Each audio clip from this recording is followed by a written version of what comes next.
Ada solusi simpel, yaitu dengan memanggil guru ngaji yang bisa ngajarin sholat, ngaji, dan sebagainya. Nggak perlu repot ini itu. Dan nggak perlu lagi dipersulit dengan guru Layla yang cepu karena suka ngadu ke mertua Maria terkait kemampuan Layla yang tidak begitu mahir.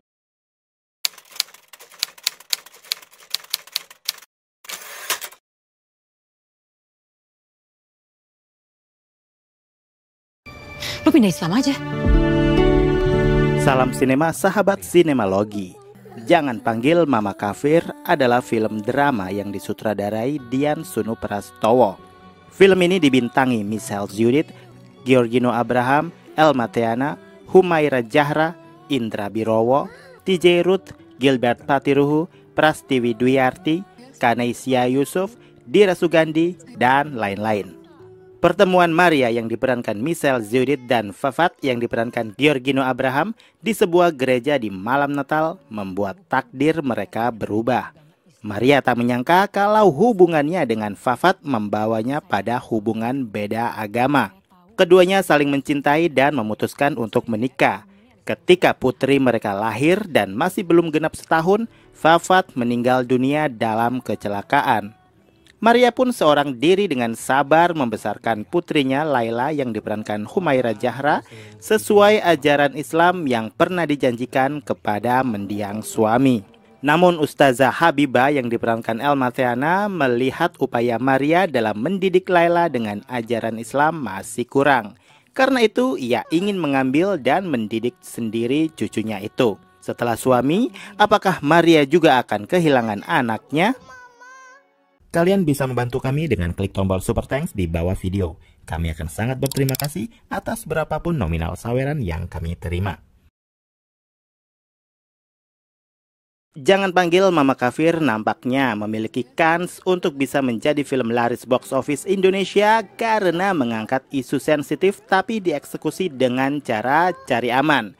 Yang paling kentara tentu saja perkawinan lintas iman itu berakhir dengan ending yang sesuai dengan apa yang diharapkan oleh emak-emak Facebook pada umumnya. Sebuah akhir cerita yang bahagia, sangat kentara sekali menyesuaikan kebutuhan pangsa pasar penontonnya. Walau jelas-jelas mengusung tema perkawinan beda agama, nampaknya sang sutradara tidak mengalami kesulitan atau hambatan berarti. Karena film ini dikemas se-mainstream mungkin dan sangat mengesampingkan idealisme realitas dalam hidup. Di film digambarkan sosok Maria yang diperankan Michelle Judith yang dipermak se-Kristen mungkin menjadi sentral dari alur cerita yang akan membawa penonton pada perjalanan hidup anak manusia dalam menghadapi dinamika kehidupan. Sayangnya di film ini, proses bagaimana Fafat dan Maria berproses dalam mengarungi samudera cinta nggak digambarkan dengan runut. Sebagai penonton, tentunya saya penasaran dong gimana prosesi Maria dan Fafat menikah. Mungkin di ranah inilah plot tersebut menjadi terasa sensitif sehingga dengan meniadakan scene tersebut menjadi jalan ninja untuk film ini agar terhindar dari julitan netizen yang maha dahsyat. Sampai sekarang, pernikahan beda agama masih menjadi polemik dan momok mengerikan bagi mereka yang masih dikalungi keimanan yang kuat satu sama lain. Ironisnya, cinta menyatukan mereka, tapi justru keyakinan masing-masing yang justru berpotensi memisahkan itu. Kenyataannya, film ini tidak secara eksplisit membagi momen-momen percintaan yang dialami Maria dan Fafat. Karena takdir sudah menghentikan jalan Fafat untuk bisa mendampingi Maria selamanya. Dari sinilah inti dari film ini dimulai. Pernikahan Maria dengan suami yang beda agama jelas-jelas ditentang oleh sang mertua. Seorang ustazah yang suka banget bikin acara pengajian di rumahnya yang mewah. Mungkin bisa jadi pembelajaran ya bagi cewek-cewek Kristen ke depannya. Kalau kebetulan jatuh cinta sama cowok beda agama, ya carilah yang bukan dari golongan tajir melintir, biar nggak makan hati. Sebenarnya bukan saran yang bagus sih, tapi kan siapa tahu. Dari awal konflik, film ini mencoba membuat jurang yang dalam dengan menciptakan kendala bahwa si Layla, anaknya Maria dan Fafat, yang diamanahkan bapaknya menjadi perempuan muslimah, sementara sang ibunya masih berstatus non-muslim. Sehingga nampak jelas di permukaan, Maria bakal menemui banyak hambatan karena dirinya gak memiliki kapasitas yang mumpuni untuk mengajari sang anak sholat, mengaji, dan hal-hal islami lainnya. Sampai kita sebagai penonton disesatkan bahwa tak ada cara lain untuk menyelesaikan masalah tersebut selain Maria yang ngajari anaknya sholat lewat YouTube dan buku-buku panduan sholat lainnya. Padahal ada solusi simpel, yaitu dengan memanggil guru ngaji yang bisa ngajarin sholat, ngaji, dan sebagainya. Nggak perlu repot ini itu. Dan nggak perlu lagi dipersulit dengan guru Laila yang cepu karena suka ngadu ke mertua Maria terkait kemampuan Laila yang tidak begitu mahir dengan bekal islaminya. Banyak sekali kegambangan dalam berpikir rasional di film ini. Contohnya saja, bagaimana sebuah keteledoran dan kesembronoan bisa terjadi saat kamu mencintai seseorang tanpa tahu sama sekali apa latar belakangnya. Selang berjalannya waktu, mereka baru nyadar kalau mereka beda agama. Benar-benar kebodohan mutlak. Film ini juga tidak berani keluar dari pakem. Awalnya Umi Habibah sangat menentang keras hubungan anaknya dengan Maria, sehingga peran antagonis harus dia sandang.